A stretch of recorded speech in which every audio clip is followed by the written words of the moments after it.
Halo, assalamualaikum warahmatullahi wabarakatuh.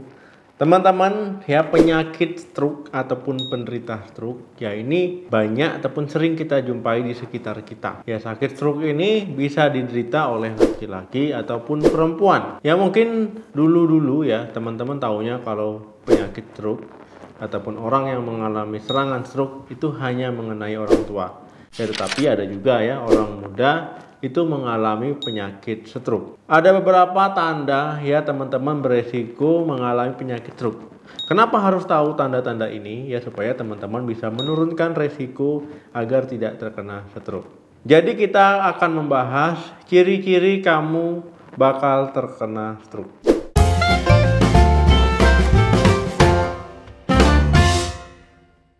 Jadi memang ada beberapa kondisi yang bisa meningkatkan resiko teman-teman terkena stroke, ya lebih mudah terkena stroke. Ya diantaranya yang pertama adalah gula darah tinggi.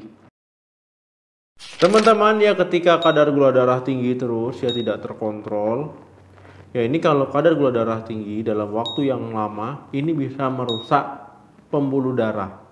Ya kalau pembuluh darah rusak, ya ini bisa meningkatkan resiko teman-teman terkena stroke. Jadi jangan diabaikan ya ketika teman-teman mengalami gula darah tinggi. Yaitu walaupun saya gula darahnya biasa tinggi dok, itu nggak ada masalah ya, nggak ada keluhan, itu tidak boleh. Ya pelan-pelan tubuh teman-teman digerogoti karena gula darah tinggi. Jadi bagi penderita diabetes, yaitu rajin-rajin, rutin-rutin untuk mengkonsumsi obat gula darahnya, ataupun yang sudah pakai insulin ya pakai insulinnya.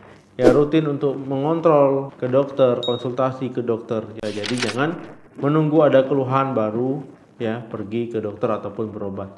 Ya ini tidak boleh. Kedua, stres. Stres memang tidak akan lepas dari kehidupan kita ya. Nggak mungkin kalau kita tidak mengalami stres. Tapi stres itu tidak boleh didiamkan saja ya, dibiarkan saja.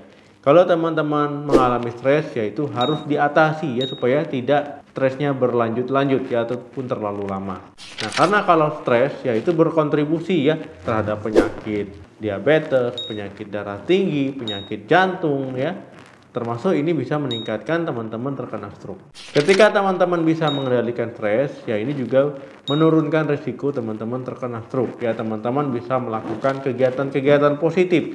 Misalkan menonton TV, bertemu teman-temannya, ya sharing, bercerita, ataupun teman-teman bisa olahraga, kemudian memancing, ataupun melakukan kegiatan-kegiatan lain yang bisa melepaskan stres. Ketiga, tekanan darah yang tidak terkontrol. Teman-teman ya tekanan darah tinggi ini tidak boleh dibiarkan ya karena bisa merusak tubuh teman-teman, yang merusak pembuluh darah teman-teman. Ya ini walaupun tidak menimbulkan keluhan. Ya ada pasien datang berobat ya dengan keluhan gatal-gatal. Ya tiba-tiba pas tensinya 200. Ya dia mengatakan, "Oh, saya udah terbiasa dok tensi 200." Ya dengan bangganya dia mengatakan hal seperti itu. Ya padahal dia tidak tahu ya. Nah karena tekanan darah yang tinggi tersebut ya 200 tidak terkontrol, ya ini nanti bisa tiba-tiba terkena stroke ya, pembuluh darah di otak itu bisa pecah mendadak. Jadi jangan dibiarkan ya, jangan menunggu berobat. Yang punya tekanan darah tinggi itu hanya ketika mengalami keluhan ya sakit kepala ataupun sebagainya. Itu tidak boleh dibiarkan karena pembuluh darah itu berisiko pecah ya di kepala teman-teman, nanti bisa mengalami serangan stroke ya. Jadi lebih baik mencegah daripada nanti sudah terlanjur teman-teman stroke. Jadi bagi penderita tekanan darah tinggi yaitu harus merubah pola hidupnya menjadi lebih sehat. Kemudian konsumsi obat secara teratur. Ya rutin untuk mengontrol tekanan darah tingginya, ya rutin untuk berkonsultasi ya ke dokter terhadap penyakit tekanan darah tingginya. Jadi jangan diabaikan ya, jangan saya sudah sehat nih dok, saya nggak perlu minum obat, itu tidak ya. Minum obatnya harus teratur, tekanan darah tingginya harus terkontrol. 4. Kadar kolesterol tinggi. Ketika teman-teman mempunyai ya kadar kolesterol yang tinggi, ya ini tidak bagus ya. Misalkan karena pola makannya yang tidak sehat, pola hidupnya yang tidak sehat, yaitu menyebabkan misalkan kadar trigliseridanya tinggi, kadar kolesterol jahatnya ataupun LDL-nya tinggi, kadar kolesterol baiknya HDL-nya itu rendah, kemudian kadar kolesterol totalnya itu tinggi. Nah, ini kondisi yang tidak bagus. Mungkin sekarang memang teman-teman sedang tidak mengalami keluhan ya, ataupun mengalami keluhan ringan-ringan. Ya, ini tidak boleh ya, karena kalau kadar kolesterol yang tinggi dalam waktu yang lama dibiarkan, ini nanti bisa merusak dinding pembuluh darah ya. Pembuluh darahnya bisa menyempit. Nah, akhirnya teman-teman ya bisa mengalami stroke. Jadi tidak boleh ya, harus teman-teman lakukan hidup yang sehat polanya, kemudian juga mengkonsumsi makanan yang sehat ya untuk menurunkan kadar kolesterolnya. Ya, kalau perlu memang diberikan obat ya, tetapi harus sesuai dengan instruksi dari dokter. Kelima, merokok. Pria di Indonesia ya paling sering saya temui merokok. Ya, memang wanita juga ada yang merokok ya, tapi sedikit dibandingkan dengan pria. Bagi perokok ya, untuk menghentikan kebiasaan merokok itu adalah hal yang paling sulit ataupun hal yang sulit, tetapi bukan berarti tidak bisa. Perokok ya memiliki resiko lebih tinggi mengalami stroke dibandingkan dengan yang tidak merokok. Saya sudah lama nih dok merokok, jadi nggak perlu berhentilah ya, sudah terlanjur. Nah, itu salah ya, karena ketika teman-teman berhenti merokok ya, itu sudah perlahan menurunkan resiko teman-teman terkena stroke. Ya, karena kandungan rokok ya, asap rokok itu kan mengandung zat-zat kimia ya, yang bisa merusak tubuh, merusak pembuluh darah ya, yang bersifat racun bagi tubuh teman-teman. Keenam, tidak olahraga. Melakukan olahraga sebenarnya hal yang menyenangkan ya, kalau teman-teman mencintai olahraga tersebut, ya menyukai olahraga tersebut.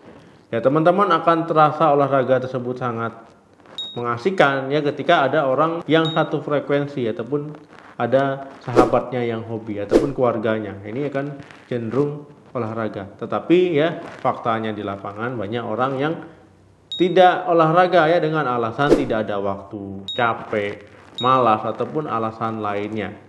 Yaitu teman-teman tidak boleh ya tidak olahraga sama sekali ya, apapun alasannya itu tidak boleh.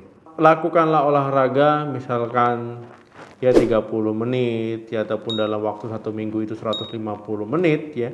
Dengan melakukan olahraga itu akan membuat tubuh teman-teman sehat ya, meningkatkan imunitas ya, menyehatkan tubuh teman-teman secara keseluruhan dan menurunkan teman-teman untuk mengalami stroke. Ya, kalau teman-teman tidak olahraga ya, teman-teman ya nanti berisiko tinggi untuk stroke. Ketujuh, mengabaikan mini stroke. Teman-teman ya, transient ischemic attack TIA ya, ataupun orang mengenalnya dengan stroke ringan ya, ini ya orang mengalami gejala stroke itu tiba-tiba ya, kemudian bisa bertahan beberapa menit ya, bahkan beberapa jam ya, tetapi biasanya itu mereda dalam waktu ya kurang dari 24 jam. Kondisi ini memang tidak menyebabkan kerusakan otak permanen. Nah, teman-teman tidak boleh mengabaikan ya ketika mengalami stroke ringan ya. Wah, ini kemarin pernah stroke ringan nih. Nah, itu tidak boleh diabaikan. Harus lebih waspada. Karena itu merupakan peringatan di kemudian hari ya, teman-teman bisa mengalami stroke beneran ya, stroke permanen. Jika teman-teman memiliki 7 hal yang saya sebutkan tadi ya, teman-teman harus mulai berubah, harus mulai berbenah diri, koreksi diri ya, jangan dianggap sepele ya, jadi lebih waspada. Karena teman-teman ya menurunkan resiko stroke itu jauh lebih baik ya, daripada teman-teman sudah mengalami stroke ya baru berniat untuk hidup lebih sehat, itu akan lebih susah karena sudah terlanjur. Jadi lebih baik mencegah. Ya teman-teman, mungkin masih ada ya faktor resiko lain yang belum saya sebutkan ya, tetapi itu merupakan faktor resiko yang paling umum ya, ataupun penyebab umum. Terima kasih yang sudah menonton video ini sampai habis. Semoga kita selalu diberikan kesehatan. Ya, amin. Jangan lupa like, share, dan komen di video ini. Sampai ketemu lagi di video saya selanjutnya. Salam sehat. Sampai jumpa.